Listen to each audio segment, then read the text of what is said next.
క్రీస్తునందు ప్రియ సహోదరి సహోదరులారా, మన ప్రభువును రక్షకుడైన యేసయ్య నామమున మీ అందరికీ ఈ ఉదయకాల శుభాలు తెలియజేయుచున్నాను.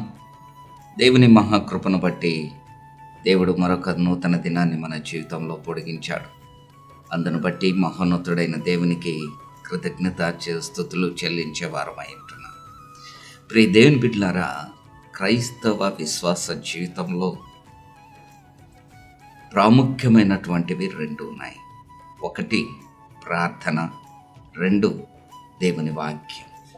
ఈ రెండు మన జీవితాల్లో సమవుజ్జీలుగా ఉండాలి. వాక్యం చదువుతూ ప్రార్థన చేయకపోతే, ఒకవేళ ప్రార్థన చేస్తూ వాక్యం చదవకపోతే, వాక్యం చదువుతూ ప్రార్థన చేయకపోతే, ఏ ఒక్కటి లోపించినా మన జీవితాల్లో మరి ఆధ్యాత్మిక భక్తి జీవితంలో దేవుని ఆశీర్వాదాలు మనం చూడలేము. కొన్నిసార్లు దేవుడు మనతో మాట్లాడాలి అంటే దేవుని వాక్యం ద్వారానే దేవుడు మనతో మాట్లాడతాడు. ఈ వాక్యం జీవవాక్యం. ఈ వాక్యము మనల్ని జీవింపచేసేది. రెండవది, నీవు దేవునితో మాట్లాడాలి అంటే ప్రార్థన అనుభవము ఉండాలి. ఈ రెండు ప్రాముఖ్యమైనటువంటిగా మన జీవితాల్లో ఉండాలి. అయితే ప్రార్థన యొక్క విశిష్టత చాలా గొప్పగా పరిశుద్ధ గ్రంథంలో మనకు కనపడుతుంది. సామెతల గ్రంథంలో మనం చూస్తే, సామెతల గ్రంథం 15వ అధ్యాయము 8వ వచనంలో 2వ భాగంలో యథార్థవంతుల ప్రార్థన ఆయనకు ఆనందకరము అని ఈ మాట మనకు కనపడుతుంది. ప్రియ దేవుని బిడ్డ, ప్రియ సహోదరుడా, నీ జీవితంలో క్రైస్తవ సద్భక్తితో నీవు బ్రతుకుతున్నప్పుడు నీ జీవితంలో ప్రాముఖ్యంగా ఉండవలసింది ప్రార్థన అనుభవం. నీవెప్పుడైతే ప్రార్థన అనుభవాన్ని కలిగి ఉంటావో, ఎప్పుడైతే మోకాటి అనుభవం నీవు కలిగి ఉంటావో, అప్పుడే నీ జీవితంలో బలమైన ఆశీర్వాదాలు చూస్తావు. నీకెన్ని సమస్యలు ఉన్నా, ఎన్ని కష్టాలు ఉన్నా, ఎన్ని అనారోగ్య పరిస్థితుల్లో నీ జీవితం ఉన్నా, నీవెప్పుడైతే ప్రభు సముఖంలోకి వెళ్ళి నీవు మోకరిస్తావో, ఆ మహోన్నతుడైన దేవుడు నిన్ను బహుగా ఆశీర్వదిస్తాడు. నీ సమస్యలకు పరిష్కార మార్గం ప్రార్థన. ప్రతి సమస్యకు పరిష్కారం, జవాబు ప్రార్థన ఉంటున్నది. అందుకనే యథార్థవంతుల ప్రార్థన ఆయనకు ఆనందకరం.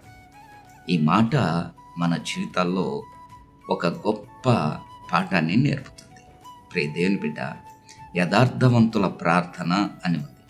అంటే మన జీవితాల్లో యథార్థత లేకుండా, హృదయములో యథార్థత లేకుండా మనం ఎంత ప్రార్థన చేసినా దేవుణ్ణి ఆనందింపచేయలేము.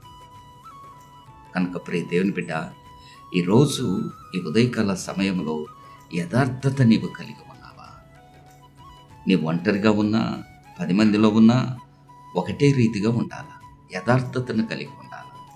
ఎప్పుడైతే యథార్థత నీవు కలిగి ఉంటావో, మహోన్నతుడైన దేవుడు నీ ప్రార్థన అంగీకరిస్తాడు. అబ్రహామును గురించి మాట్లాడుతూ దేవుడే నీవు, అబ్రామా, నీవు నా సన్నిధిలో నిందారహితుడుగా ఉండుము అంటాడు. యథార్థంగా నడవమంటాడు అబ్రహామును దేవుడు మాట్లాడుతూ. కనుక ప్రియ దేవుని బిడ్డ, ఎప్పుడైతే నీ జీవితంలో యథార్థత కలిగి ఉంటావో, అప్పుడే నీ ప్రార్థన దేవునికి ఆనందకరమైంటున్నది. అప్పుడే నీ ప్రార్థన దేవునికి అంగీకృతమైంటున్నది. దేవుడు వెంటనే నీ ప్రార్థనకు జవాబిస్తాడు. నీ హృదయంలో యథార్థత లేకుండా, నీ జీవితంలో సత్యము లేకుండా నీవెంత ప్రార్థన చేసినా ఆ ప్రార్థన దేవుని సంతోషపరచదని ఈ ఉదయకాల సమయంలో జ్ఞాపకం చేసుకో. యథార్థతో ప్రార్థన చేస్తావా?